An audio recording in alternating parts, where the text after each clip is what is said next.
الحمد لله نحمده ونستعينه ونستغفره ونؤمن به ونتوكل عليه ونعوذ بالله من شرور أنفسنا ومن سيئات أعمالنا من يهده الله فلا مضل له ومن يضلل فلا هادي له وأشهد أن لا إله إلا الله وحده لا شريك له وأشهد أن محمدا عبده ورسوله أما بعد يا أيها الذين آمنوا اتقوا الله حق تقاته ولا تموتن إلا وأنتم مسلمون يا أيها الناس اتقوا ربكم الذي خلقكم من نفس واحدة وخلق منها زوجها وبث منهما رجالا كثيرا ونساء واتقوا الله الذي تساءلون به والأرحام إن الله كان عليكم رقيبا يا أيها الذين آمنوا اتقوا الله وقولوا قولا سديدا يصلح لكم أعمالكم ويغفر لكم ذنوبكم ومن يطع الله ورسوله فقد فاز فوزا عظيما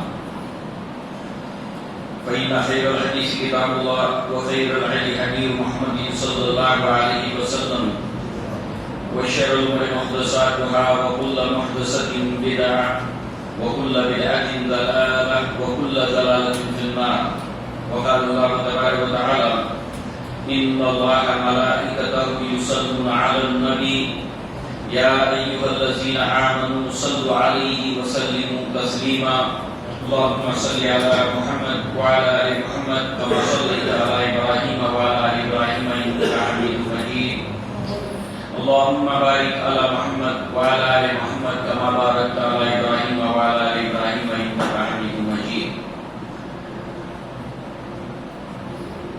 مسلیان خواتین اسلام،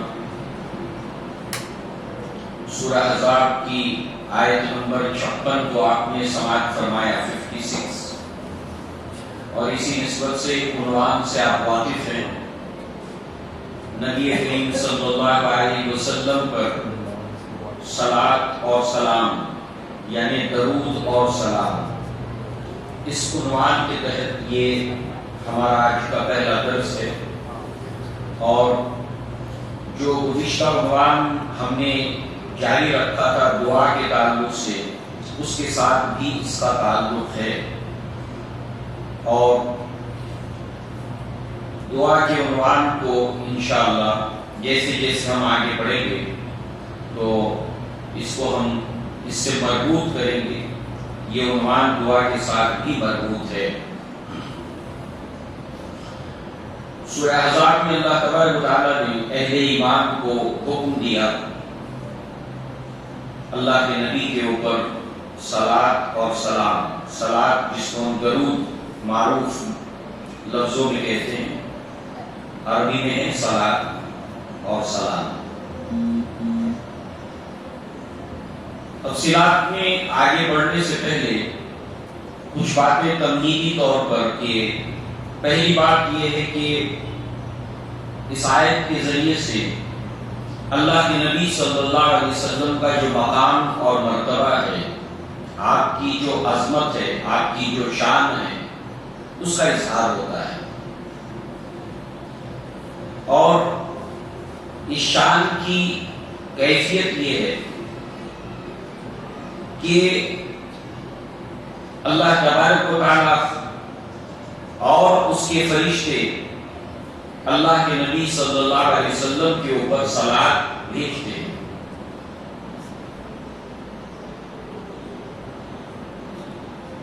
گویا کہ یہ مقام علوی اللہ کے نبی کی شان، آسمانوں کے اندر جو فرشتے ہیں، پہلے، دوسرے، تیسرے، چوتھے، پانچویں، چھٹے، ساتویں، جتنے فرشتے ہیں وہ نبی پر صلاۃ بھیجتے ہیں۔ اللہ بھی تاکہ دوسری طرف اللہ تعالیٰ نے اہل زمین کو بھی حکم دیا، اہل ایمان کو خطاب کیا، تو گویا کہ یہ علوی مخلوق اور خود اللہ تعالیٰ ان کا خالق، اور یہ سفلی مخلوق، زمین پر نیچے رہنے والی مخلوق، اللہ تبارک و تعالیٰ نے انہیں بھی حکم دیا۔ گویا کہ وَرَفَعْنَا لَكَ ذِكْرَكَ، کہ ہم آپ کے ذکر کو بلند کریں گے، مجاہد رحمہ اللہ کی قول کو نقل کیا ہے ابو نجیح نے کہ یہ دراصل ورفعنا لک ذکرک، کہ ہم آپ کے ذکر کو اے نبی بلند کریں گے. تو گویا کہ عالمی مخلوق اور اللہ خود اور سفلی مخلوق زمین پر اللہ تبارک و تعالیٰ نے اس کے اندر جنات بھی شامل ہیں کیونکہ ان میں اہل ایمان ہیں. تو گویا کہ یہ ساری کی ساری مخلوق اور اللہ خود جو ہے وہ سفلی اور عالمی مخلوق کا گویا کہ ایک اجتماع ہے. دونوں متحد ہو گئے اللہ کے نبی صلی اللہ علیہ وسلم کے اوپر صلاۃ اور سلام میں اور خالق کے کائنات میں. اس سے اللہ کے نبی کا مقام اور مرتبے کا اظہار ہوتا ہے. دوسری تمہید کی بات یہ ہے کہ اللہ کا صلاۃ یعنی کیا، اس کی تفصیل میں ہم جائیں گے انشاءاللہ، مگر اس وقت یاد رکھنے کی بات یہ ہے کہ اللہ کا صلاۃ یعنی کیا. ان اللہ ملائکتہ یصلون علی و ملائکتہ یصلون علی النبی. اللہ تبارک و تعالیٰ کی صلاۃ بھیجتا ہے تو اللہ کی صلاۃ کیا ہے اور فرشتوں کی صلاۃ کیا ہے اور اہل زمین کی صلاۃ یعنی کیا. خلاصہ یہ کہ اس کو یکساں اور مساوی نہ سمجھا جائے. اللہ کی صلاۃ اور فرشتوں کی صلاۃ کو ایک جیسا نہ سمجھا جائے. اللہ کی صلاۃ اور ہم زمین والے جو نبی پر صلاۃ بھیجتے ہیں سلام بھیجتے ہیں اس کو ایک نہ سمجھا جائے. بس آگے چل کر ہم تفصیلات میں جائیں گے. اس کے اللہ کی صلاۃ یعنی کیا ہے، فرشتوں کی یعنی کیا ہے، اور ہم اہل زمین انسان اور جنات کی صلاۃ یعنی کیا ہے.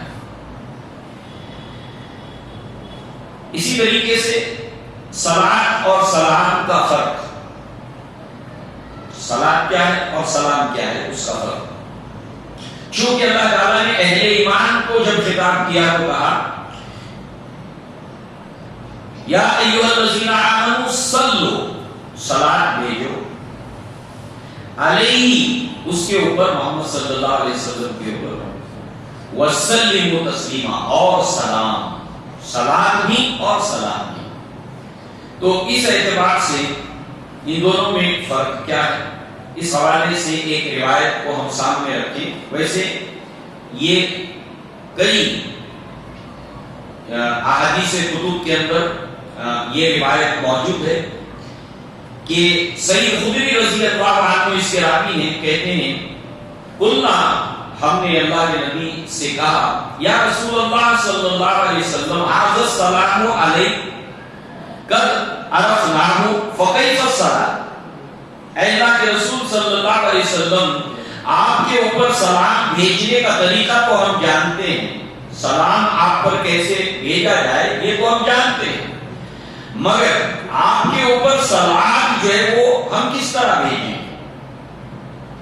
ابھی اس آیت کا سیاق و سباق بھی آئے گا. لہذا یہ جو سلام ہے اس سے صحابہ واقف تھے، اللہ کے نبی نے آپ کو سکھایا تھا. اور یہ بھی دوسری روایات میں ملتا ہے کہ اللہ کے نبی سے صحابہ نے کہا کہ آپ نے ہمیں سکھایا ہے سلام، مگر یہ سلام کیا ہے. گویا یہ ان کے لیے نئی چیز تھی. جس وقت یہ سوال پوچھا گیا اس وقت ان کے لیے یہ نئی چیز تھی، سلام سے وہ واقف تھے. ایسی متعدد روایات ہیں اس سوال کو لے کر کہ کہیں سلام ہم جانتے ہیں، سلام ہم آپ پر کس طرح بھیجیں، سلام بھیجنا آپ نے ہم کو سکھایا ہے مگر سلام ہم کس طرح بھیجیں. گویا کہ سلام سے واقف تھے، سلام سے ابھی جانکار نہیں ہوئے تھے جب یہ سوال پوچھا گیا. ابھی ڈیٹیل آئے گی، بالکل واضح ہوگا. اب یہ سلام کیا ہے، تو نماز میں جو ہم پڑھتے ہیں التحیات للہ والصلوات والطیبات السلام علیک ایھا النبی ورحمۃ اللہ وبرکاتہ، السلام علینا وعلی عباد اللہ الصالحین. اس کے اندر ہے نبی پر سلام. یہ ہم جانتے ہیں سلام کیسے بھیجا. تو سلام کیا ہے یہ معلوم ہوا ہم کو؟ اب صلاۃ کے تعلق سے آگے تفصیلات آئیں گے، اور آج ہم تو واقف ہیں، اس وقت صحابہ واقف نہیں تھے۔ اللہ کے نبی نے درود سکھایا، صلاۃ سکھائی، اور کئی آتھینٹک صلاۃ یعنی درود موجود ہیں جو نبی نے سکھایا۔ یہ بات بہت اہم ہے کہ اللہ کے نبی نے سے صحابہ نے کہا کہ آپ نے ہم کو سلام سکھایا ہے۔ صلاۃ کیا ہے؟ نبی نے صلاۃ بھی سکھائی، درود سلام دونوں سکھائے، اور آتھینٹک مستند درود اور سلام موجود ہیں۔ طریقہ پڑھنے کا نبی نے سکھایا، صحابہ نے اپنی کل زندگی میں پڑھتے رہے، اسلاف پڑھتے رہے۔ اس اعتبار سے ہمارے لیے جو اہم بات ہے وہ یہ ہے کہ جس طرح چاہیں ہم صلاۃ اور سلام نہیں پڑھ سکتے، جس طرح چاہیں، اس لیے کہ صحابہ کرام کی زندگی اس معاملے میں، کل معاملے میں ہمارے لیے اسوہ ہے کہ صحابہ نے نبی پر کس طریقے سے صلاۃ اور سلام پڑھا، اور وہ طریقہ موجود ہے۔ جیسے کہ اس روایت میں کہا کہ حاضر سلام علیکہ قد عرفناہ، ہم جانتے ہیں کیسے پڑھا جاتا ہے، آپ نے ہمیں سکھایا ہے۔ اسی کے اوپر صحابہ کرام عمل پیرا ہوتے رہے۔ لہذا یہاں پر یہ ایک اہم مسئلہ ہم اس وقت جانیں کہ یہ سوال جو ہے وہ نماز کے جو اندر اتحیات پڑھتے ہیں اور اسی میں درود بھی پڑھتے ہیں، اللہم صلی علی، اور یہ سوال جو ہے وہ اسی سے آپ کو سوال میں تھا کہ ہم پڑھتے ہیں، آپ نے ہم کو سکھایا ہے، اتحیات کو ہم پڑھتے ہیں، سلام ہمیں پتا ہے، تو گویا کہ نماز کے اندر کے تعلق سے متعلق اور اس کے سے آپ کو سوال کے اندر ہی یہ سوال تھا اور اس کا جواب تھا۔ لہذا اس اعتبار سے صلاۃ اور سلام کو یعنی درود کو اور سلام کو نماز کے اندر جو ہے وہ پڑھا جاتا ہے، جانتے ہیں، اور پڑھنا ہے دونوں۔ اب وہ نماز چاہے 2 رکعت کی ہو تو ہم پڑھتے ہی ہیں، سبھی پڑھتے ہیں، اتحیات پڑھتے ہیں، پھر درود پڑھتے ہیں، اللہم انی ظلمت نفسی پڑھتے ہیں، اس کے بعد ایک اور دعا ہے، ابھی اور بھی نبی کی دعائیں ہیں 2 رکعت میں۔ 4 رکعت میں بھی دوسری رکعت میں اٹھنے سے پہلے اتحیات کے ساتھ درود کا پڑھا جانا، یہ اللہ کے نبی کی تعلیمات کا حصہ ہے اور اللہ کے نبی کی سنت ہے۔ صحابہ کرام ایسے ہی پڑھا کرتے تھے۔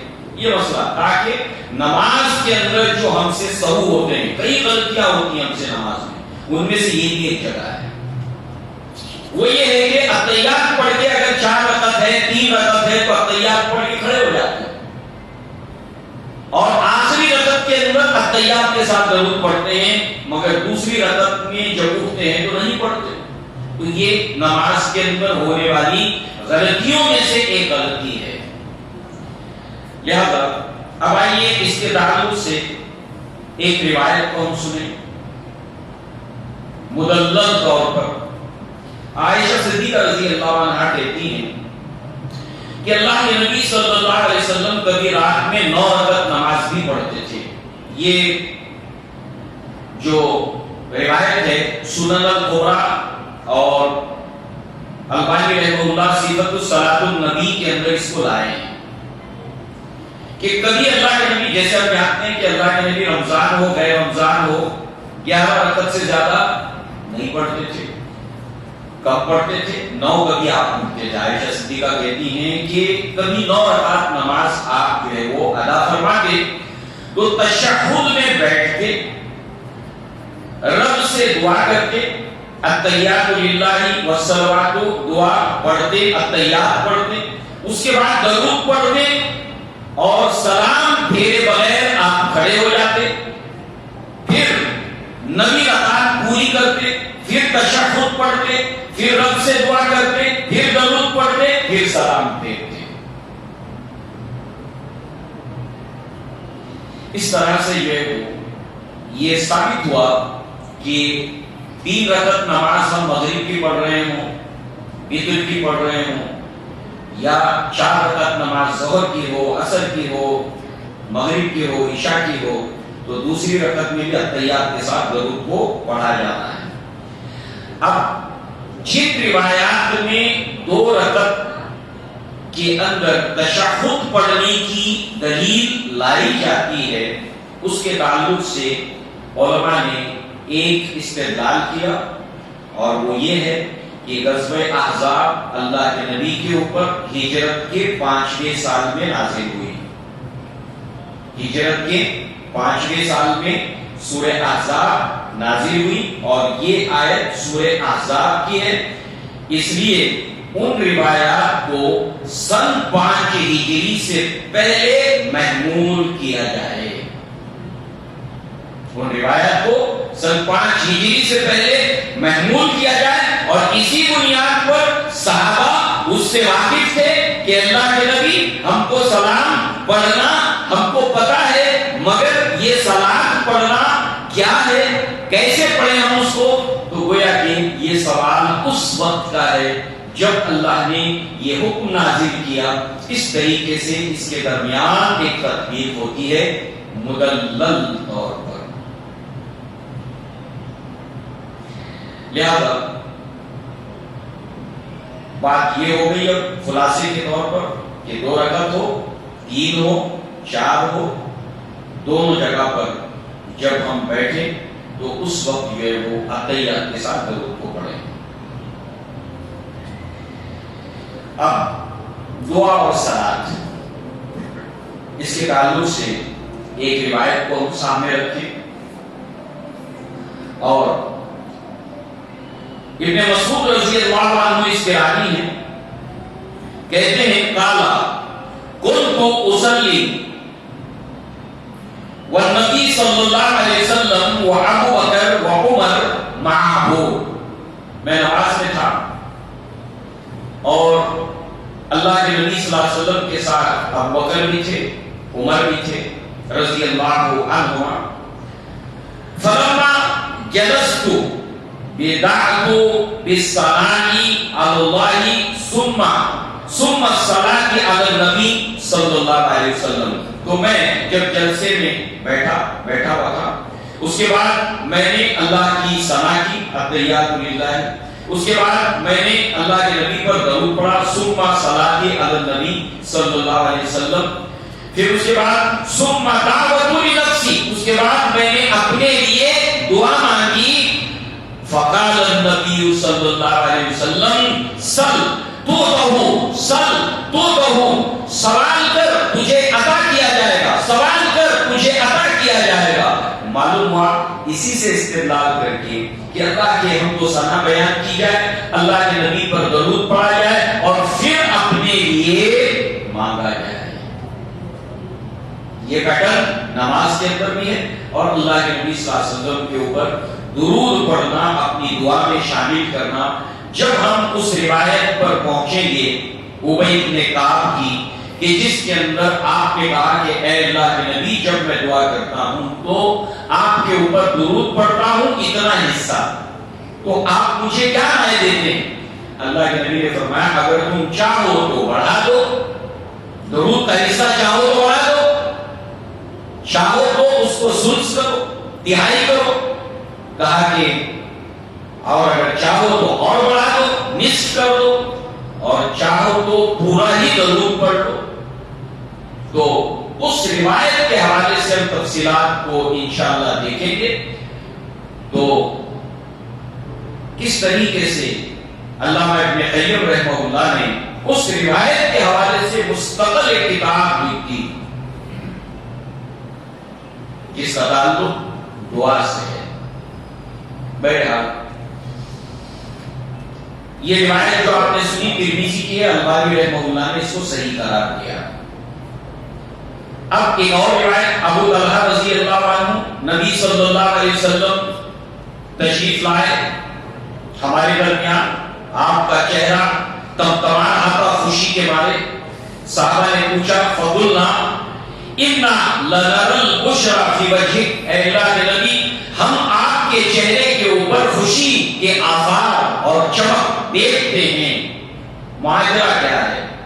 فقال النبی صلی اللہ علیہ وسلم انہو آتانی الملک جبریل علیہ السلام، میرے پاس جبریل علیہ السلام آئے تھے، فقالا اور کہا یا محمد صلی اللہ علیہ وسلم ان ربک یقول، آپ کا رب کہتا ہے اما یرضیک انہ لا یصلی علیک احد الا صلیت علیہ عشرا ولا یسلم علیک احد الا سلمت علیہ عشرا، کیا اے نبی آپ اس بات پر راضی ہیں، اس بات سے آپ خوش ہیں کہ آپ کی امت میں سے کوئی فرد ایک مرتبہ آپ کے اوپر سلام بھیجے گا تو اللہ تبارک و تعالیٰ اس کے اوپر 10 رحمتیں نازل کرے گا، اور آپ کی امت میں سے کوئی ایک مرتبہ آپ کے اوپر سلام بھیجے گا تو اللہ تبارک و تعالیٰ اس کے اوپر 10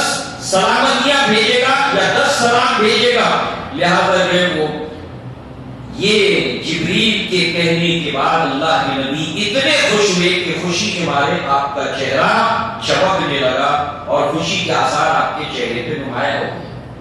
یہ درود اور سلام کی فضیلت ہمارے سامنے آتی ہے کہ کتنا بڑا عمل ہے یہ۔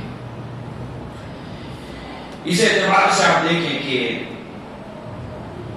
بالعموم یہ ہونا چاہیے، چونکہ جیسے جیسے ہم اس عنوان میں آگے بڑھیں گے ہمیں یہ محسوس ہوگا کہ اس کی بڑی برکت ہے، اور مستند روایات سے مسجد میں جب داخل ہوں، مسجد میں سے جب نکلے تو اوتھینٹک دعائیں ثابت ہے کہ ان دعاؤں کے ساتھ اللہ کے نبی کے اوپر صلاۃ موجود ہے۔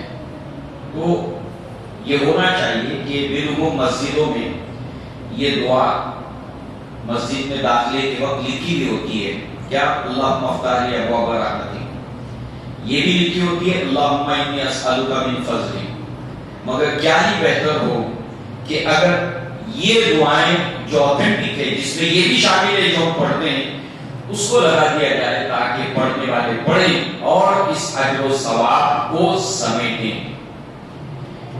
ابو داؤد کی روایت ہے، البانی رحمہ اللہ نے اس کو صحیح قرار دیا، مسجد میں داخل ہونے کی دعا اعوذ باللہ العظیم وبوجہہ الکریم وسلطانہ القدیم من الشیطان الرجیم بسم اللہ والصلاۃ والسلام علی رسول اللہ اللہم افتح لی ابواب رحمتک۔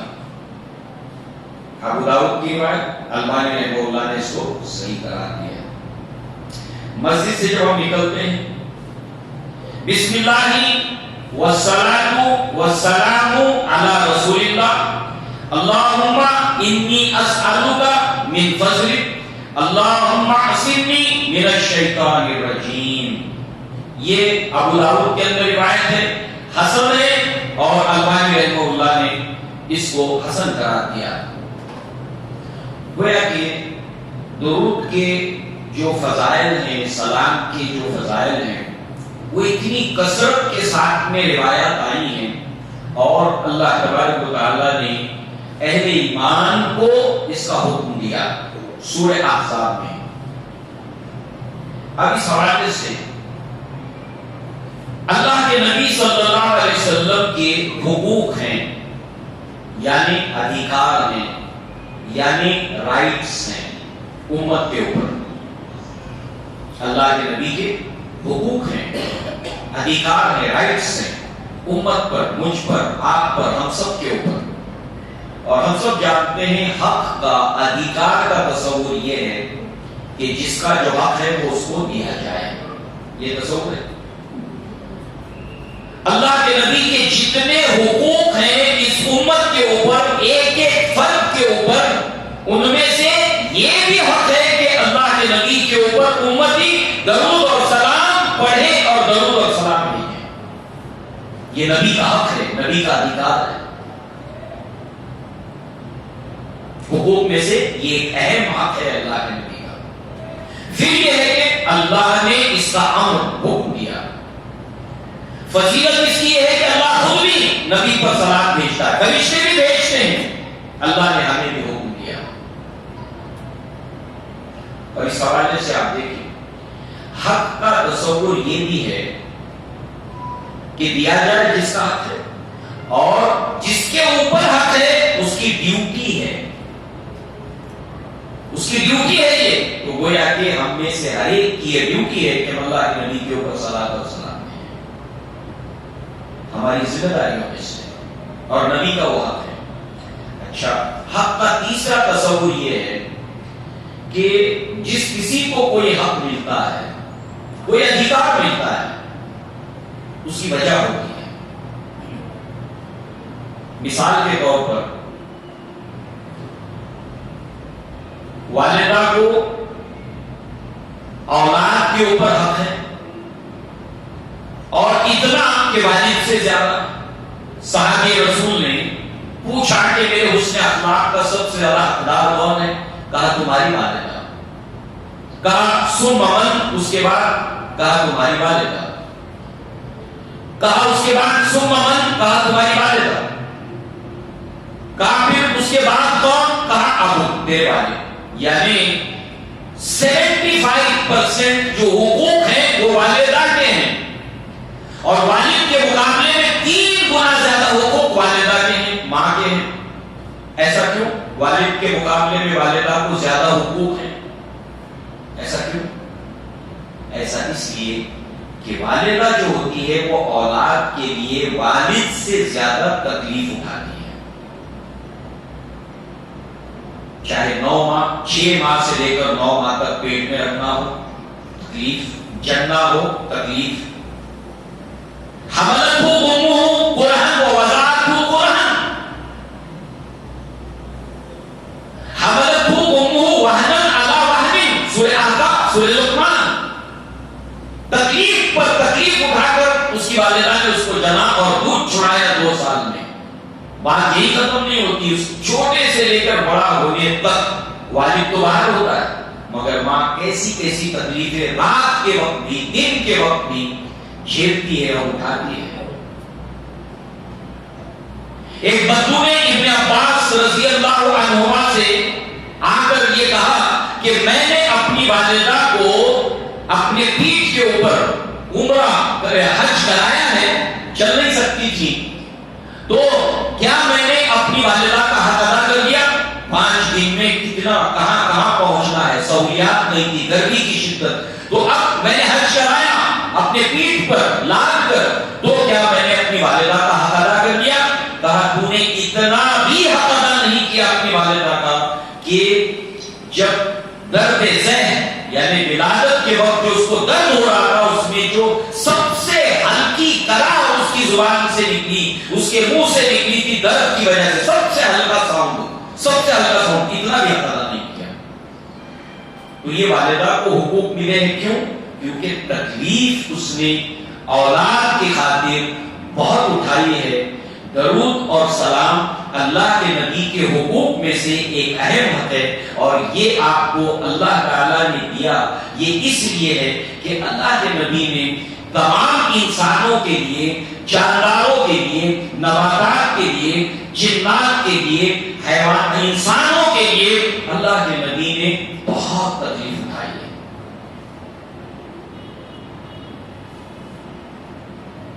یہ آپ کا حق ہے،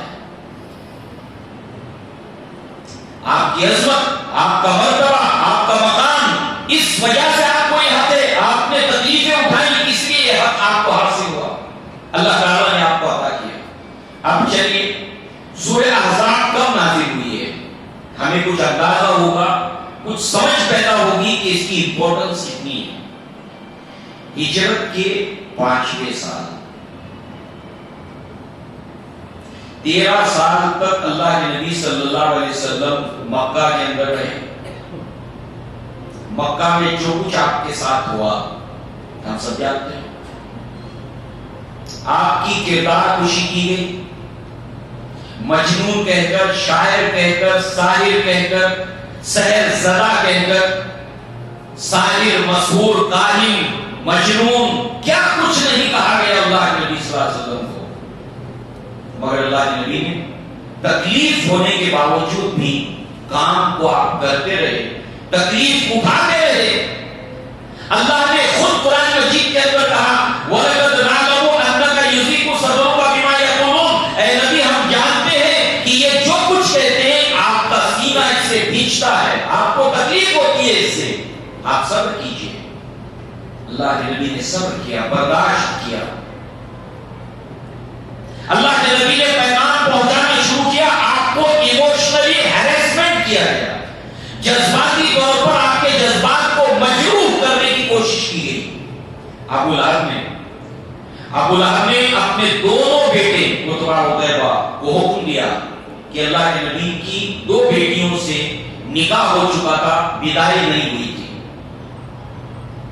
رقیہ رضی اللہ عنہ اور ام کلثوم رضی اللہ عنہ، ان دونوں کا نکاح ابو لہب کے دونوں بیٹے سے، جو سگا چچا تھا اللہ کے نبی کا، نکاح ہو چکا تھا، بدائی نہیں ہوئی تھی۔ طلاق دینے کا حکم دیا، اللہ کے نبی کی بیٹیوں کو طلاق دیا دونوں نے۔ اتنا ہی نہیں، قریش کے سردار جو ایمان نہیں لائے تھے ابو العاص کے پاس گئے۔ ابو العاص اللہ کے نبی کے سب سے بڑے داماد، شادی ہو چکی تھی اور زینب رضی اللہ عنہ اپنے شوہر ابو العاص کے ساتھ ہی رہتی تھی، اور ابو العاص کو مجبور کرنے کی کوشش کی گئی کہ آپ بھی طلاق دے دو جیسے عتبہ عتیبہ نے دیا۔ یہ بات اور ہے کہ ابو العاص نے نہیں دی، مگر اللہ کے نبی کو اس کی خبر تھی۔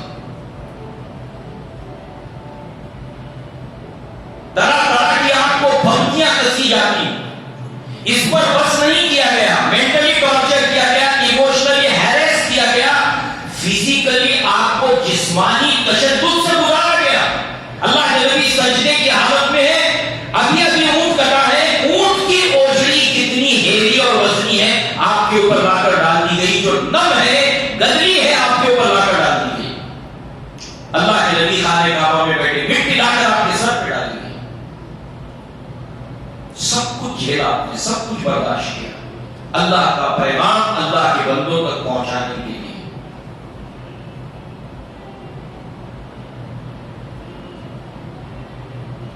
لہذا اللہ کے نبی کے قتل کے منصوبے بنائے گئے۔ نماز کی حالت میں بدبخت اللہ کے نبی کے گلے میں کپڑا ڈال کر اس کو اس طریقے سے بٹنا شروع کرتا ہے کہ آپ کا چہرہ سرخ ہو جاتا ہے، آنکھیں ابل پڑتی ہیں۔ اللہ کے نبی صبر کرتے ہیں، اللہ کا پیغام پہنچانے کے لیے اس امت کی خاطر آنے والی انسانوں تک جھیل جاتے ہیں۔ 10ویں سال میں ابو طالب قبیلے کی جانب سے، ابو طالب سردار نے، ان کی حمایت حاصل ہے اللہ کے نبی کو، گرچہ کہ ابو طالب ایمان نہیں لائے ہیں۔ ان کا انتقال ہو جاتا ہے 10ویں سال، بانچیں کھل جاتی ہے قریش کی، اب سپورٹ کرنے والا قبیلے میں کوئی بچا نہیں، یہاں سے قتل کے منصوبے بننا شروع ہوتے ہیں۔ نبی کے لیے مکہ میں داخل ہونا مشکل ہے، جب آپ طائف گئے ہیں، پناہ لینے کے بعد آپ مکہ میں داخل ہوئے ہیں، مکہ میں آنے نہیں دے رہے تھے اللہ کے نبی صلی اللہ علیہ وسلم کو۔ وہاں جو بھی تکلیف ہوتی تھی اللہ کے نبی صلی اللہ علیہ وسلم کو، اللہ کے نبی جب گھر آتے تھے تو سکون پاتے تھے کہ گھر میں ایک وفادار وفاشار بیوی موجود تھی، جو بچوں کو اس طرح سے تیار کرتی، بال بنا کر، کپڑے صاف ستھرے پہنا کر کہ ان گھر کے اچھے ماحول کو دیکھ کر اللہ کے نبی کے یہ تکلیف اور زخموں کے اوپر مرہم لگ جاتا۔ 10ویں سال میں خدیجہ رضی اللہ عنہا کا بھی انتقال ہو گیا، اب بچے ہیں اور آپ ہیں۔ اللہ کے نبی نے اس 10ویں سال کو عام الحزن قرار دیا، یعنی غم کا سال۔ ہمت بڑھ گئی قریش میں، قبیلے کی جانب سے سپورٹ نہیں رہا۔ اللہ کے نبی نے تعریف کا ارادہ کیا، آپ تعریف گئے۔ عائشہ صدیقہ رضی اللہ عنہا نے مدینہ کے اندر نبی سے سوال پوچھا کہ اللہ کے رسول صلی اللہ علیہ وسلم آپ ہمیں بتائیں کہ آپ کے اوپر احد سے بھی زیادہ تکلیف کا کیا دن کوئی گزرا ہے؟ آپ کے 2 دندان مبارک شہید ہوئے، آپ کے اوپر رشی ڈالی ہوئی، آپ گڑھے میں گرے، آپ کے اوپر پتھر برسائے گئے، آپ کے قتل کی افواہ پھیلی عہد کے میدان کے اندر، آپ کا چہرہ خون سے رنگ گیا، یہ ساری باتیں ہوئی. تو وہ معلوم تھا عائشہ صدیقہ کو. تو آپ نے پوچھا اس سے بھی زیادہ کوئی تکلیف کا دن آپ کی زندگی میں آیا؟ کہا عائشہ اس سے بھی زیادہ تکلیف کا دن مجھ پر گزرا ہے اور وہ طائف کا دن ہے. کیا ہوا تھا طائف میں؟ اللہ کے نبی جب طائف پہنچے تو 3 سرداروں سے ملے طائف کے. ایک نے کہا مجھے آپ سے بات ہی نہیں کرنی، اس لیے کہ اگر آپ سچ بول رہے ہیں آپ کی بات کو ٹھکرانا خطرناک، اور اگر آپ جھوٹ بول رہے ہیں تو جھوٹوں سے میں بات نہیں کرتا. معاذ اللہ ثم معاذ اللہ. کیسے اللہ کے نبی کو دکھ پہنچا ہوگا، تکلیف پہنچی، جھیل گیا. ایک کہتا ہے کہ اللہ تبارک و تعالیٰ کو معاذ اللہ آپ کے علاوہ کوئی رسول بنانے کو نہیں ملا کہ آپ مکہ سے طائف تک آئے ہیں پیدل، سواری کے لیے ایک گدھا بھی نہیں ہے، کوئی سواری نہیں آپ کے پاس. نبی جیل گئے. تنزیہ بات اس پر بس نہیں کیا. ان تمام طائف کے سرداروں نے مل کر اوباش، بدماش، شریر بچوں کو، جوانوں کو، گنڈوں کو نبی کے پیچھے لگا دیا کہ طائف کی بستی سے نکالے، مگر اس طرح کہ ہوٹنگ کرتے تھے، شور مچاتے ہوئے، پتھر برساتے ہوئے. 4 طرف کو طائف کی آبادی ہے اوباشوں کی. آپ کے ساتھ زید ہیں رضی اللہ عنہ اور اللہ کے نبی ہیں. 4 طرف سے پتھر برس رہے ہیں. آپ کے جسم کو لہو لہان کر دیا، حتیٰ کہ خون رس رس کر جو ہے وہ اللہ کے نبی کے نالین کے اندر جمع ہوتا تھا، اور اس خون کے سوکھ جانے کی وجہ سے اس نالین میں اللہ کے نبی کے پاؤں چپک جاتے تھے. زید کبھی یہاں سے کور کرتے، کبھی یہاں سے کور کرتے، لہو لہان کر دیا طائف کے لوگوں نے. اللہ کے نبی یہاں سے نکلتے ہیں، اب مکہ پہنچ کے اندر جا نہیں سکتے. یہاں پر ایک مشرک کی پناہ لیتے ہیں، اور وہ مشرک اپنے 6 بیٹوں کو لے کر زرہ پہن کر تیاری کے ساتھ میں حرم میں داخل ہوتا اور اعلان کرتا ہے کہ میں نے محمد صلی اللہ علیہ وسلم کو پناہ دی ہے. خود محمد صلی اللہ علیہ وسلم مکہ میں پیدا ہوئے، مکہ میں بڑے ہوئے، مکہ کے اندر 40 سال آپ نے گزارے اور طائف تک 50 سال گزارے. مکہ کے لوگ اللہ کے نبی صلی اللہ علیہ وسلم کو یہاں سے نکالے، جس کا ذکر جو ہے وہ کیا تھا ابتدائی زمانے میں نبوت کے، جب اللہ کے نبی صلی اللہ علیہ وسلم خدیجہ رضی اللہ عنہا کے ساتھ میں پہنچے تھے. کس کے پاس؟